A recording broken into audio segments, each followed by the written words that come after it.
Assalamualaikum warahmatullahi wabarakatuh. Saya Rona Jauza, NIM 2004227 dari kelas Perencanaan Pembangunan Seksi 020. Kali ini saya akan mempresentasikan materi pertemuan 11 mengenai perencanaan daerah dan penganggarannya. Yang pertama, adanya pentingnya penganggaran dalam perencanaan pembangunan. Penganggaran memiliki peran penting dalam perencanaan pembangunan karena menyediakan kerangka kerja finansial yang terstruktur untuk proyek-proyek tersebut. Dengan anggaran yang baik, sumber daya keuangan dapat dialokasikan dengan efisien, membantu memastikan kelancaran pelaksanaan proyek dan mencapai tujuan pembangunan secara optimal. Anggaran juga menjadi alat kontrol untuk memonitor pengeluaran, mengidentifikasi potensi masalah, dan meningkatkan akuntabilitas dalam pengelolaan dana publik. Yang kedua ada sumber penganggaran. Sumber penganggaran berasal dari berbagai sumber, seperti yang pertama adanya pendapatan pemerintah, yaitu hasil dari pajak, cukai, dan penerimaan lainnya yang diterima oleh pemerintah. Yang kedua ada pinjaman, yaitu pemerintah bisa mendapatkan dana melalui peminjaman baik dari dalam negeri maupun luar negeri. Pinjaman ini harus dikembalikan dengan bunga.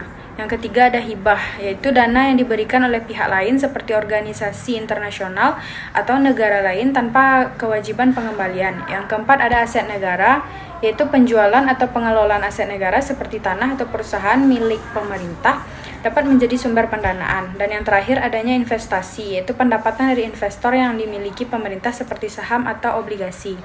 Materi yang terakhir yaitu proses penyusunan APBN, APBD, dan APB Desa. Penyusunan anggaran pendapatan dan belanja negara atau APBN, anggaran pendapatan dan belanja daerah atau APBD, dan anggaran pendapatan dan belanja desa atau APB Desa melibatkan serangkaian tahapan yang terstruktur. Yang pertama adanya perencanaan, yaitu proses awal di mana pemerintah menetapkan prioritas pembangunan dan kebijakan fiskal. Ini melibatkan identifikasi kebutuhan, perumusan program, dan penetapan target. Yang kedua yaitu pengumpulan data. Pemerintah mengumpulkan data ekonomi, keuangan, dan sosial untuk mendukung perencanaan. Ini mencakup estimasi pendapatan, pengeluaran, dan sumber daya lainnya. Yang ketiga adanya penetapan kebijakan anggaran, yaitu keputusan strategis tentang alokasi dana untuk sektor-sektor tertentu yang diambil. Ini melibatkan penentuan prioritas dan kebijakan fiskal.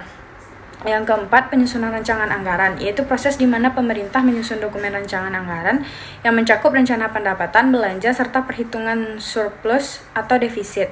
Yang kelima, adanya pengesahan, yaitu rancangan anggaran diajukan ke lembaga legislatif, DPR untuk APBN dan APBD, serta DPRD tingkat kabupaten atau kota untuk APBD.